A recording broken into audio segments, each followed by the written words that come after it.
So, good afternoon. I'm Isela Gracian, president of East LA Community Corporation, and here with SPARCC LA and my colleagues Woodrow and Sissy, and you will hear from them in a little bit. So, for Los Angeles is transforming thanks to billions that voters have approved for transportation, housing, and state climate.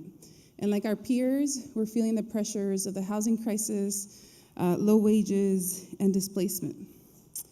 And low-income people of color live in the neighborhoods most likely to transform. And they're also the most likely to gain from the transformation or the most likely to lose if they are displaced from their home and their community.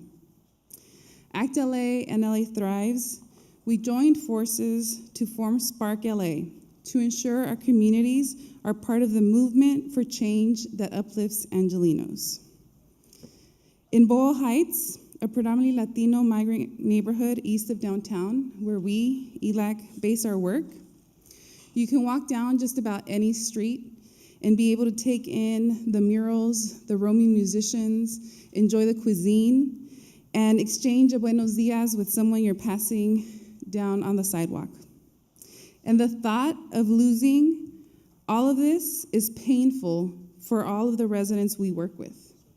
And Guillermina, one of our resident leaders, during one of our landscape analysis sessions with residents, we were asking ourselves, like, why do we do this work? Why are we engaging in this challenge?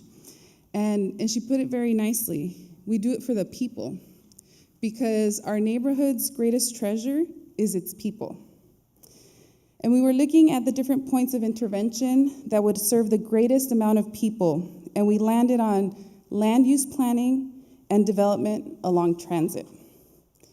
And as we were doing that work, we came together with partners, and we identified that our neighborhood fights would only get us so far in achieving the equity we wanted to see in Los Angeles.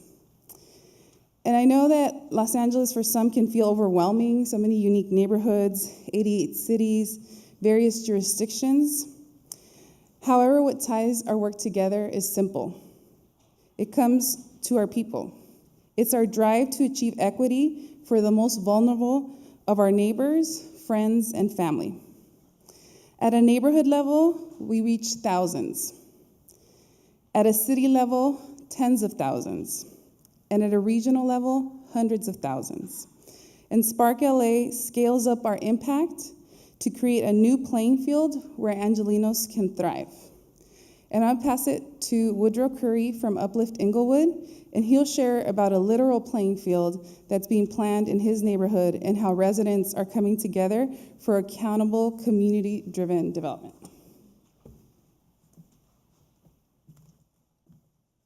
Thank you. Good afternoon. So my name is Woodrow Curry, and I'm from the beautiful city of Inglewood, California.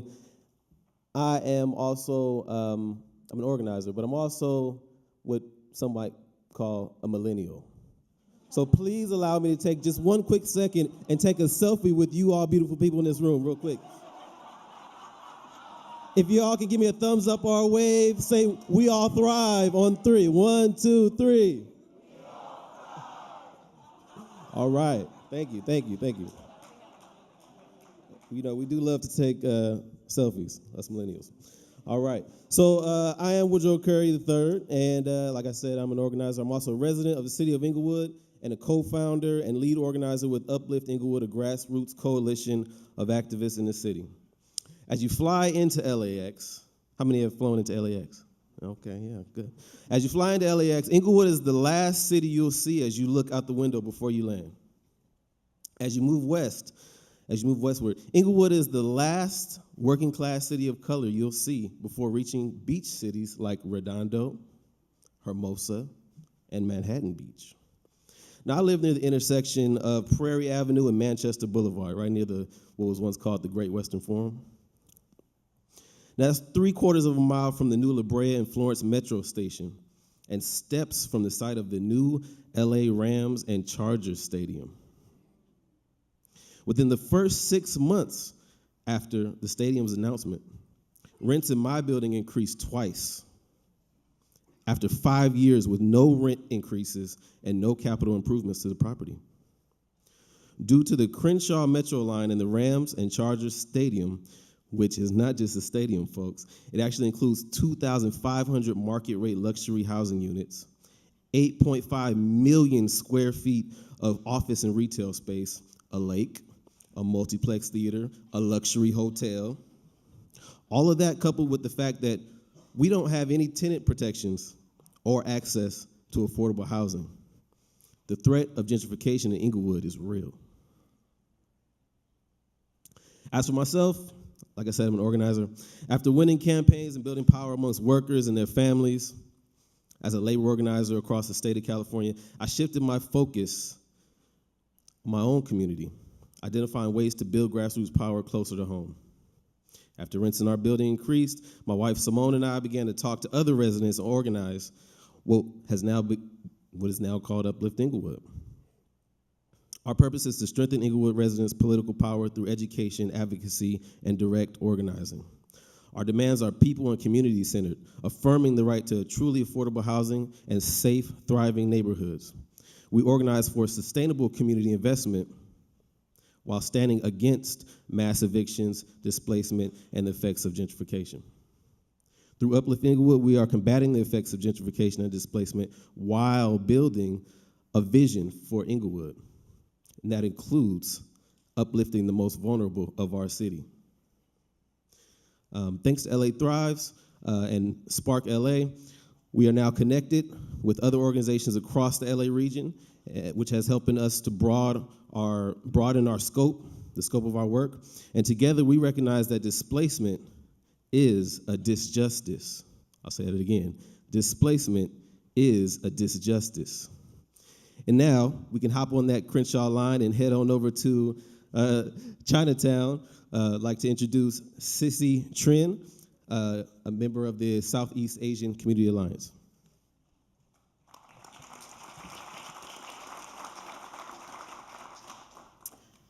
So LA is huge. We all know that. It's complicated. It's diverse. There are over 200 languages spoken. But the one thing that unites our entire region is water. We don't have enough of it, and what we do have, we can't store. And so one of the projects that I've been working on is the LA River Restoration, which by the end of the process will bring 2,300 new acres of open space and reduce our water imports by 14%. However, it has also brought massive real estate speculation. Prices have doubled in 2 years, and for our communities, Chinatown and Lincoln Heights, gentrification no longer means displacement, it means homelessness. And so about 4 years ago, we started talking to some river stakeholders about what was happening. And the response we got was, well, that's outside of our wheelhouse. Or, well, gentrification is an intractable issue. What can you do about it? But we work with low-income youth of color, and I was having students come to me and say, Sissy, can you help me find a job? I need to help pay for rent. These were 14-year-old kids. So of course I can't say, this is an intractable issue or it's outside of my wheelhouse.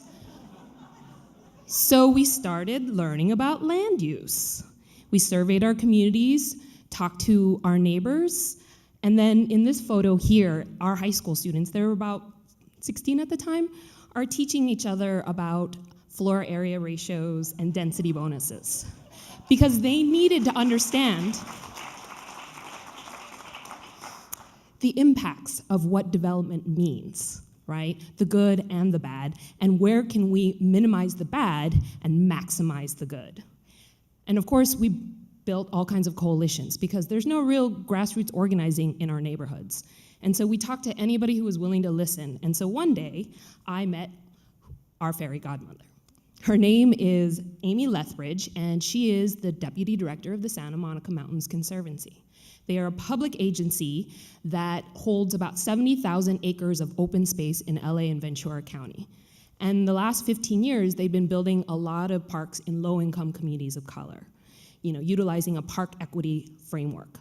However, they were getting a lot of pushback. People were saying, we don't want this in our neighborhood. We don't want a park in our neighborhood because we're afraid of gentrification. And so the organization could have said, that's outside of our wheelhouse. Instead, they said, if We are causing gentrification by making these neighborhoods nicer, then we are not doing our job. And so when Amy and I met, and I told her about the work we do, her eyes lit up, and she was like, "Can you help us?" So of course I said yes. And so for the past year, we've been doing a number of different things together. We've been looking at land use legislation, public finance, and also joint development. How do you build parks and housing together utilizing climate dollars? Part of the process, what we've discovered is if you build it together, you actually get more of each than if you build them separately. And so these kinds of collaborations are what's happening in LA. We're also, last year, we partnered with the building trades unions for Build Better LA, a local citywide land use ordinance that is leveraging the luxury housing boom to get better jobs, more good jobs, and affordable housing. And we're also working with our Metro, our regional transit agency, to create capital tools for affordable housing next to transit. But these collaborations aren't really enough, right? At SPARCC LA, we really believe that collaborations without community at the center are not gonna get the outcomes that we need. And so for us, we start with community, we lead with racial and economic justice, and then we believe that the outcomes will be better when it comes to climate and health and jobs and transportation. But thank you all. Thank you, SPARCC, for being here. We're really excited to be able to continue to work with all of our cohorts and peers across the country on the SPARCC project. Thank you.